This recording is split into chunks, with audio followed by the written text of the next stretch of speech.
tous et bienvenue dans le Grand News, ravi de vous retrouver en ce mercredi soir. À la une déjà, présente dans des films comme Réputation de Polanski ou Seul dans la nuit de Terence Young. C'est sans doute l'une des techniques les plus simples pour effrayer au cinéma, le jump scare, bondir de peur. Alors, comment les films d'horreur s'y prennent-ils pour nous faire autant sursauter? Élément de réponse signé Olivier Clairouin. De multiples facteurs peuvent faire qu'un film d'horreur est raté. Un scénario moisi, des effets spéciaux grossiers, des méchants ridicules ou des acteurs qui jouent comme des parpaings.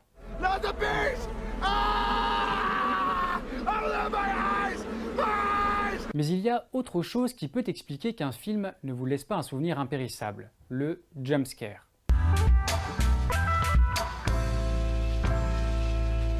Le jumpscare, c'est quand vous sursautez dans votre siège parce que quelque chose vient soudainement de se passer à l'écran, le plus souvent avec un bruit ou une musique très forte.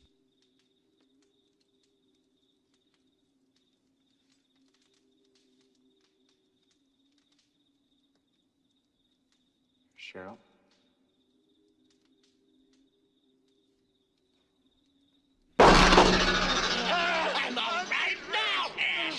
C'est la technique la plus basique qui soit pour faire peur et elle remonte à loin. On la retrouve déjà dans La Féline de Jacques Tourneur, Répulsion de Polanski ou Seul dans la nuit de Terence Young.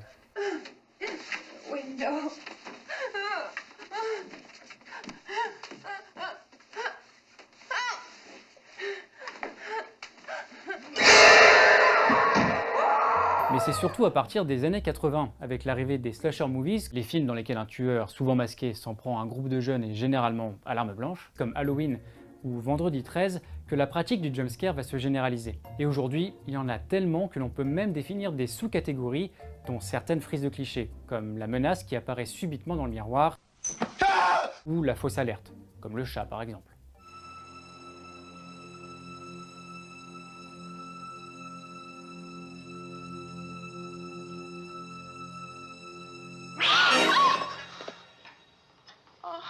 En répertoriant tous les jumpscares contenus dans plus de 400 films d'horreur, le site américain Where is the Jump a démontré que cette technique était aujourd'hui bien plus utilisée qu'auparavant. Après le pic des années 80, le niveau se maintient aujourd'hui à 9 en moyenne par film d'horreur. Tenez, pour illustrer cette tendance, prenez cette scène culte dans le film Ça, adapté de l'œuvre de Stephen King en 1990.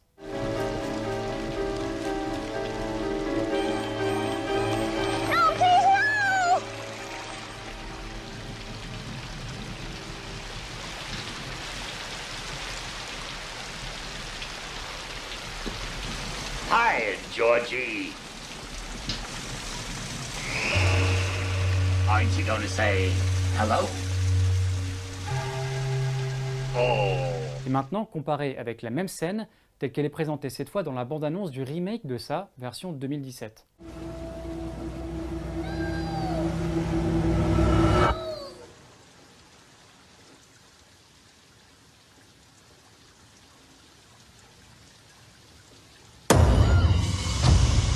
D'un côté, un film qui, sans quasiment un seul jumpscare, a créé toute une génération de coulrophobes, les gens qui ont peur des clowns. De l'autre, un énième remake avec, dès les premiers instants, un jumpscare. Ok, mais en quoi est-ce un problème? Eh bien le problème, c'est que trop de jumpscares tue le jumpscare. Le 5e volet de la série Paranormal Activity, par exemple, en contient 29, ce qui en fait en moyenne un toutes les 3 minutes. Or, pour qu'un jumpscare soit efficace, il faut qu'il soit l'aboutissement d'un processus. Il faut qu'il y ait d'abord une attente, une tension qui monte petit à petit pour finalement être libéré d'un coup. Mais ça prend du temps. Et si vous alignez les jumpscares toutes les 2 secondes, vous ne donnez aucune chance à l'ambiance de s'installer. Écoutez ce que disait Alfred Hitchcock. The big difference between, we'll say, suspense and shock or surprise is that in order to get suspense, you provide the audience with a certain amount of information and leave the rest of it to their own imagination. L'image qu'a très souvent pris Hitchcock pour illustrer son propos, c'est celle de 2 hommes discutant à une table, quand tout à coup, une bombe explose. En tant que spectateur, vous êtes surpris et choqué pendant quelques secondes, vous ne saviez pas qu'il y avait une bombe. Mais si le réalisateur décide de vous faire savoir qu'il y en a une, et qu'il laisse la scène durer et les personnages continuer de discuter de façon innocente. Là, la tension monte et vous obtenez du suspense. Aligner les jumpscares les uns derrière les autres, c'est donc un peu céder à la facilité. C'est privilégier l'effet à court terme, le sursaut immédiat du spectateur, à celui de long terme, l'angoisse qui lentement s'installe. En plus, il y a un effet d'accoutumance. Plus il y a de jumpscares, plus le spectateur va s'attendre à sursauter. Et le risque, à force, c'est qu'il sorte complètement de l'histoire. Mais alors, est-ce que ça veut dire que le jumpscare est forcément synonyme de mauvaise qualité? Non, bien sûr. D'ailleurs, si la différence entre un bon et un mauvais jumpscare vous intéresse, je vous conseille la chaîne YouTube Now You See It. Son auteur Jack Nugent a consacré un épisode entier à la question. Donc, beaucoup de jumpscares ne veut pas forcément dire mauvais film. Mais de manière générale, on peut tout de même dire que plus le film en contient, moins il a de chances d'être bon. Tenez, en reprenant la base de données établie par le site Where is the Jump dont je parlais tout à l'heure, j'ai fait un super graphique. En abscisse, en bas, c'est la note des films sur le site IMDb. En ordonnée, à gauche, c'est le nombre de jumpscares. Alors certes, ça ressemble à un nuage de points, mais en fait, la tendance est bien là. Il y a bien sûr des exceptions, mais en général, plus un film est bien noté, moins il a de jumpscares. Et vous, quel est le jumpscare qui vous a le plus fait sursauter au cinéma? N'hésitez pas à laisser votre commentaire et comme disait Ewan... Goodbye, old friend. Des troncs carbonisés, des arbustes roussis, pourquoi les incendies sont-ils graves pour les forêts? La réponse signée Josefa Lopez.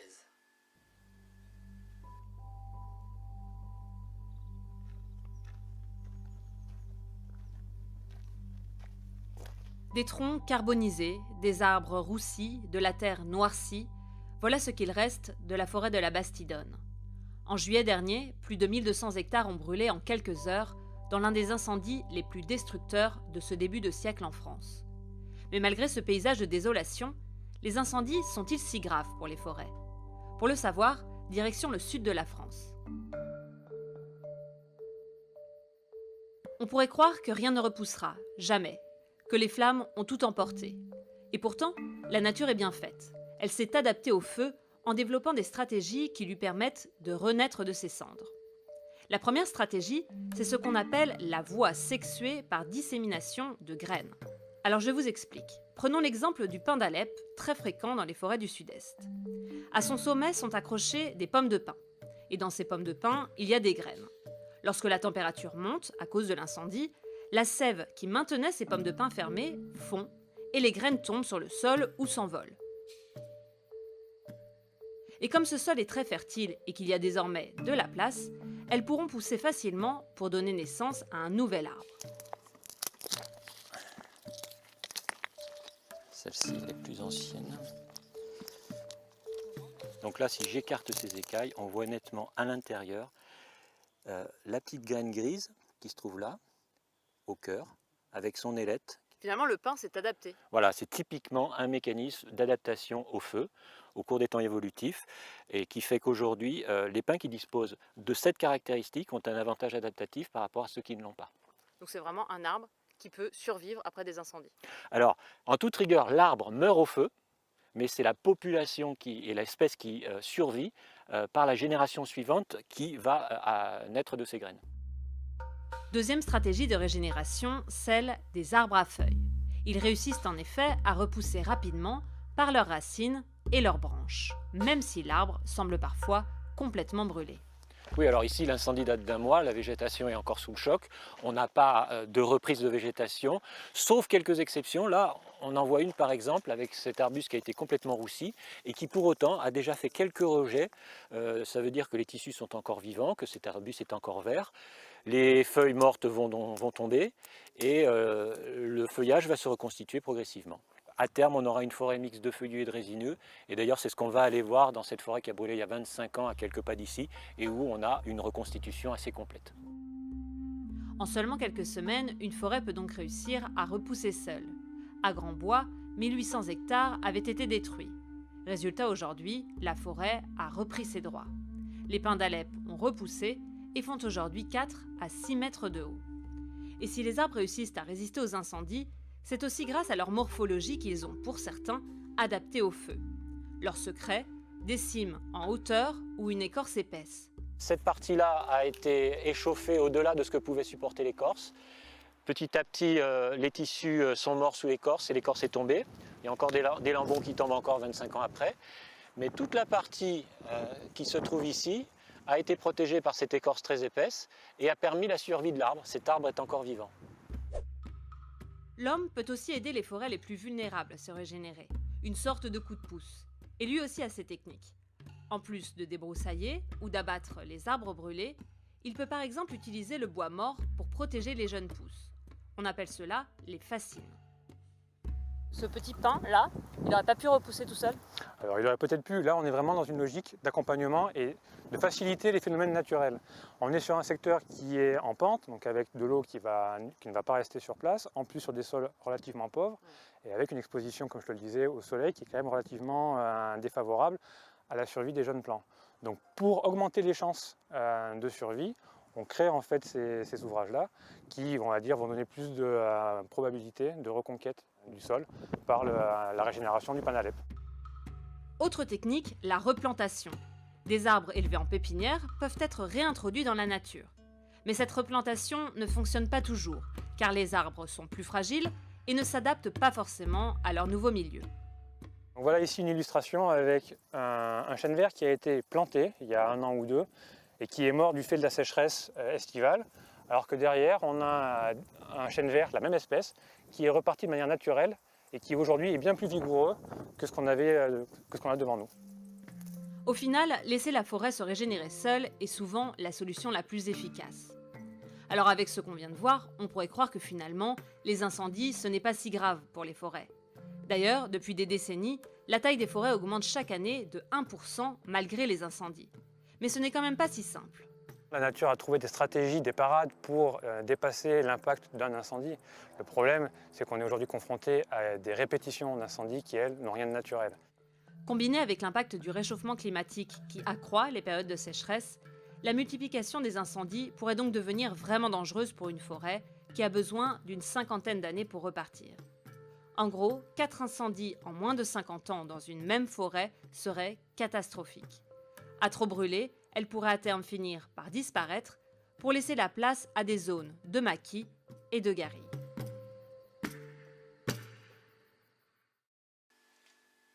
Actualité culinaire pour vous faire découvrir quelques secrets du chef Pascal Barbeau qui a gagné avant-hier sa 4e étoile tout de même.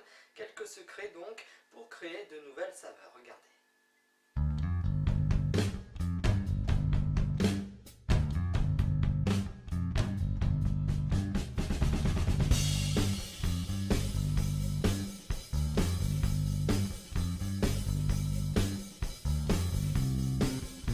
Turbo de cochon, de canard. Alors ce qui est fabuleux dans le métier, c'est qu'on a des milliers et des milliers de pistes. Ça peut être un souvenir d'enfance, donc essayer de le retranscrire en cuisine. Ça peut être un retour de voyage. Je pense à Taïwan par exemple, entre l'idée de l'association entre la cacahuète et le concombre. C'est une association que j'aime beaucoup. Ou alors en Inde, j'aime beaucoup le cardamome et le safran. Ou alors ça peut être une technique ancestrale. Classique ou ramener de l'étranger, du Japon ou de l'ailleurs. Moi j'ai besoin d'être présent, j'ai besoin de toucher, de transformer, d'associer, de laisser un petit peu reposer. Ensuite on va revenir dessus, on va l'associer, on y va à tâtons dans un premier temps. Quand on est perdu, on revient toujours sur la recette originale. C'est jamais évident, c'est pas l'idée de l'artiste, on se lève le matin, ah aujourd'hui je vais faire une fondue de parmesan en mélilo et cèpe rôti. Non, ça marche pas comme ça, malheureusement. Ça c'est une selpuce, laitue asperge. Donc en fait on mange le cœur. Et on a vraiment le goût de la laitue et de l'asperge. On est vraiment entre l'asperge et la salade. Pour ce soir, vous ne savez pas encore comment on fait. Voilà, donc déjà on va le cuire et après au niveau de l'assaisonnement, on va au niveau du goût, comment on va essayer de le mettre en avant, je ne sais pas encore. Ici, voilà, on a beaucoup de petits condiments. Ici, on a un jus d'ail et gingembre. On a une huile de feuilles de figuier. On a une sauce soja cacahuète. On a une émulsion à base de vinaigre de rérès et huile d'olive. Voilà, donc alors voilà. Ici on a beaucoup d'assaisonnement, donc avec poudre d'épinards, poudre de myrtille, cendre de laurier et gingembre. On a différentes huiles, une huile de curry, une huile de noisette. Voilà, ici on a les tomatillos, donc c'est pour faire le salsa verde. Donc voilà, et on va composer. Donc à partir de tout ça, il y a un élément phare. Voilà. Vous allez œuvrer autour. Voilà, est-ce qu'on va le servir avec un poisson, avec une viande? Je ne sais pas encore. On va voir.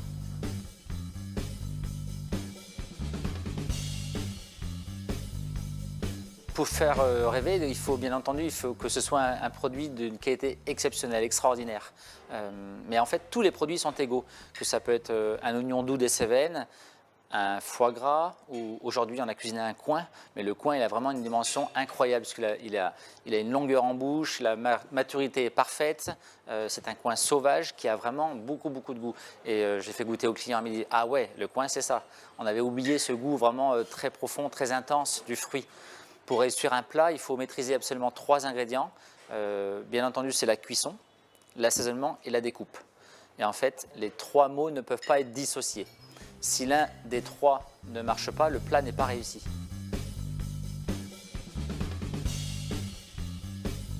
En fait, c'est quelque chose d'extrêmement personnel, la cuisine. C'est pour ça que c'est assez difficile à expliquer et on n'a pas tous les mêmes références. Pour ma part, je pense qu'on peut vraiment associer beaucoup de produits ensemble. Et on en revient une fois de plus toujours au même, tout est une histoire de dosage. Je pense à un produit laitier avec un fruit rouge par exemple, ça marche. Je pense à l'endive, c'est un produit, la mer, beaucoup de personnes n'aiment pas l'endive. On a tous l'idée de l'endive trop amère, moi j'aime beaucoup l'amertume. Donc on faisait une endive à un moment donné, il y a très longtemps, on faisait une endive caramélisée, servie en dessert, avec une sauce au spéculoos et banane. Donc voilà, ça c'est un plat, c'est un de nos plats signature que j'ai fait il y a très longtemps. Donc beaucoup de clients aimaient. On a des clients qui n'aimaient pas parce que juste l'idée, la notion d'endive, avant même de goûter, ah non je ne peux pas goûter, on avait l'idée de l'endive. Après on a beaucoup de clients, on a le souvenir de la cantine, la salade de betterave rouge insupportable, horrible. Ou le chou-fleur qui ne sont pas bons, ou le brocoli.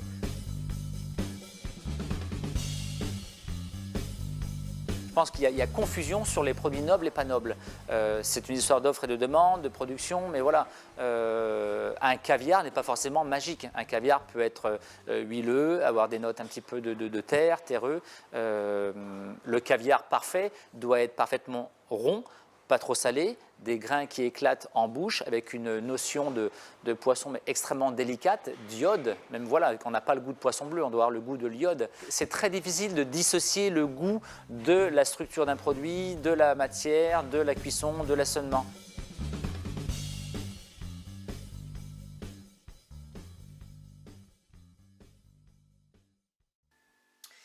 Beaucoup de gens qui donnent des vieux vêtements pensent qu'ils seront offerts à des personnes démunies, mais seulement 5% des vêtements donnés aux associations telles que Emmaüs sont redistribués soit en forme de dons, le reste étant récupéré par des fripiers privés. Une fois triés, les vêtements de seconde main deviennent une marchandise. En 2010 par exemple, la valeur qui était commerciale des exportations de fripes vers les pays en développement tels que le Royaume-Uni s'élevait à près de 3 milliards de dollars, ce qui fait en euros 2 496 878 901 euros et 37 centimes. Quelques explications de Émile Costard.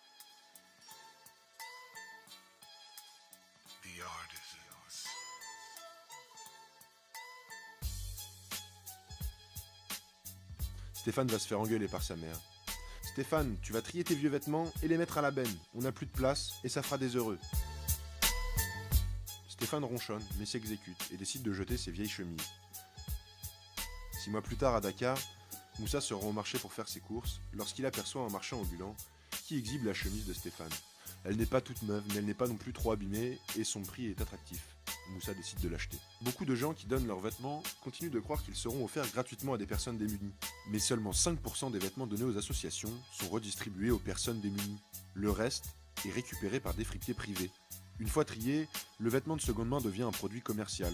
Les vêtements d'occasion sont ensuite envoyés par les fripiers dans les pays en développement et revendus à des grossistes. La valeur commerciale des exportations de fripes s'élevait à plus de 2,97 milliards de dollars en 2010. Dans certains pays du continent africain, plus de 50% du marché du prêt-à-porter revient à l'Afrique. En Ouganda, il atteint même 81%. Le marché du vêtement d'occasion en Afrique se développe au XXe siècle, après la Première Guerre mondiale. L'Afrique est inondée par les vieux vêtements et les surplus militaires des puissances coloniales. Une petite industrie textile africaine parvient néanmoins à résister jusque dans les années 80, mais suite aux politiques d'ajustement structurel ordonnées par le FMI dans les années 90 et l'ampleur prise par le libre-échange à l'échelle mondiale, l'industrie textile africaine ne parvient plus à produire des vêtements bon marché, et la reprise des articles usagés se généralise sur tout le continent. Aujourd'hui, selon certaines estimations, près de 400 000 tonnes de vêtements usagés débarquent chaque année dans les ports africains. Beaucoup d'emplois se sont donc créés grâce à la fripe. Le problème, c'est que ces petits boulots ne permettent que rarement de sortir de l'économie de survie. Le business du vêtement d'occasion profite donc en réalité à un petit nombre d'exportateurs qui dictent les prix et encaissent les bénéfices. En 5 ans, le prix de la tonne de vêtements usagés a été multiplié par 5, passant de 80 € en 2007 à 400 € en 2013. Si certains prédisent la disparition de la fripe à cause du prêt-à-porter chinois à bas coût importé directement en Afrique, le vêtement d'occasion continue d'être attractif, car il permet d'accéder en différé à la mode internationale et à des vêtements de qualité supérieure. Mais la fripe entretient aussi des frustrations, car elle renvoie à la dépendance vis-à-vis de l'Occident. Moussa ne pourra évidemment jamais se payer la nouvelle chemise que Stéphane vient de s'offrir.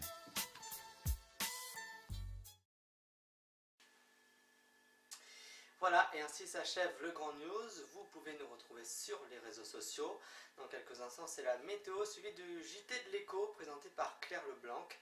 Je vous souhaite une très belle soirée. Puis avant de vous quitter, j'ai un petit clin d'œil ce soir pour Evelyne et Joseph Cabri. Et pour les intimes, ce sera bien sûr Jojo. Voilà, je vous souhaite une très belle soirée. Demain, on se retrouve à 20h30 pour notre dernier rendez-vous de la semaine.